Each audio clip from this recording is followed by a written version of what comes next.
अमरनाथ की पवित्र गुफा में इस बार प्राकृतिक कारणों से बर्फ का शिवलिंग समय से पहले पिघल गया। लेकिन उत्तर प्रदेश के आगरा में एक फ्रिज के अंदर जमी बर्फ की आकृति ने ऐसी बहस छेड़ दी जिसमें एक तरफ आस्था है तो दूसरी तरफ विज्ञान है। कुछ लोग इसे बाबा बर्फानी का चमत्कार मान रहे हैं तो कुछ लोग इसे फ्रीजर में बनी प्राकृतिक बर्फ की संरचना बता रहे हैं। सवाल ये है कि क्या ये चमत्कार है या फिर प्राकृतिक विज्ञान।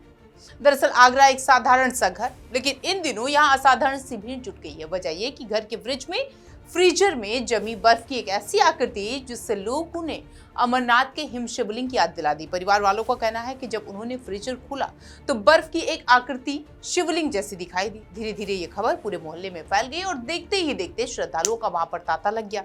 लोगों का कहना है कि इसमें ओम भी बना हुआ है। देखो, अमरनाथ की गुफा में बर्फ हो चुकी है, हमारे फ्रिज में प्रकट हो चुके हैं भोलेनाथ जी। देखो, नगला भोजा खीरिया मोड़ जगह पर नगला भोजा, ठीक है। तो फ्रिज में अब भोलेनाथ प्रकट हुए हैं। देखो, सब आ रहे हैं, दर्शन कर रहे हैं। ठीक, जय भोले की। अब हालात ये है कि जिस जगह कभी सिर्फ घर के लोग आते जाते थे वहाँ हर हर महादेव और बम बम भोले के जयकारे गूंज रहे हैं। महिलाएं बेलपत्र, भांग, धतूरा, फल फूल और दक्षिणा चढ़ा रही हैं। कई श्रद्धालु शिव चालीसा का पाठ भी कर रहे हैं तो इसे बाबा बर्फानी का साचा दर्शन भी मान रहे हैं। कुछ लोगों ने तो यहाँ स्थायी मंदिर बनाने की मांग भी कर दी है, लेकिन दूसरी तरफ सोशल मीडिया पर इस घटना को लेकर के अलग ही बहस छिड़ती हुई नजर आ रही है। किसी ने इसे चमत्कार कहा है तो किसी ने मजाक उड़ाते हुए लिखा कि 2 घंटे बिजली चली गई तो क्या होगा। यानी एक ही तस्वीर लेकिन नजरिया अलग अलग। विशेषज्ञों की माने तो फ्रीजर के भीतर तापमान, नमी, पानी की बूंदों और लगातार जमने पिघलने की प्रक्रिया के कारण बर्फ कई तरह की आकृति ले सकते हैं और बनाते भी।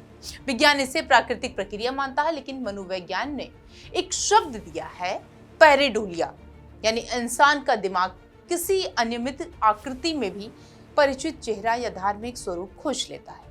ठीक वैसे ही जैसे बादलों में किसी जानवर का आकार कभी दिखाई देता है, पहाड़ों में चेहरे नजर आते हैं या किसी पेड़ के तने में देवी देवताओं की छवि नजर आती है। इसीलिए वैज्ञानिक इसे कहता है कि बर्फ की आकृति एक प्राकृतिक घटना हो सकती है, जबकि श्रद्धालु इसे ईश्वरीय संकेत मान रहे हैं। वैसे ये पहला मौका नहीं है जब विज्ञान और आस्था आमने सामने नजर आए हैं, आमने सामने खड़े हुए दिखाई दिए हैं। इससे पहले भी साल 1995 में देश में दावा हुआ कि गणेश जी की मूर्तियां दूध पी रही हैं, मंदिरों में लंबी कतारें लग गई। बाद में वैज्ञानिकों ने बताया कि सतही तनाव और कैपिलरी एक्शन का असर है, जिससे दूध की पतली परत मूर्ति की सतह पर बहती हुई गायब हो जाती है, दिखाई नहीं देती है। लेकिन करोड़ों लोगों ने इसे चमत्कार ही माना। उसके बाद एक और मामला निकलकर सामने आया जहां देखा गया कि पेड़ों या दीवारों पर देवी देवताओं की आकृतियां बनी हुई हैं। देश के अलग अलग हिस्सों में कई बार पेड़ों के तनों, चट्टानों, दीवारों या फिर सब्जियों के गणेश शिव जैसे आकृतियां नजर आई, दिखने का दावा किया गया। वैज्ञानिकों ने इन्हें प्राकृतिक बनावट और मानव मस्तिष्क की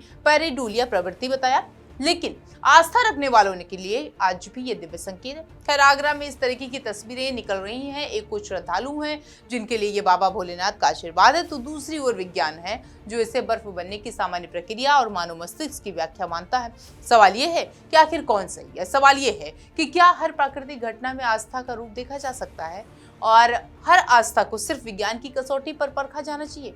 लेकिन एक बात समझने की है कि आस्था और विज्ञान दोनों की अपनी अपनी दुनिया है। विज्ञान प्रमाण मांगता है जबकि आस्था विश्वास पर चलती है। आगरा के इस फ्रिज में जमी बर्फ में एक बार फिर से वही पुराना सवाल खड़ा कर दिया है, क्या सिर्फ प्रकृति की एक आकृति है या फिर आस्था की आंखों में देखा गया चमत्कार है। आप इसके बारे में क्या सोचते हैं, ये हम आप पर छोड़ देते हैं।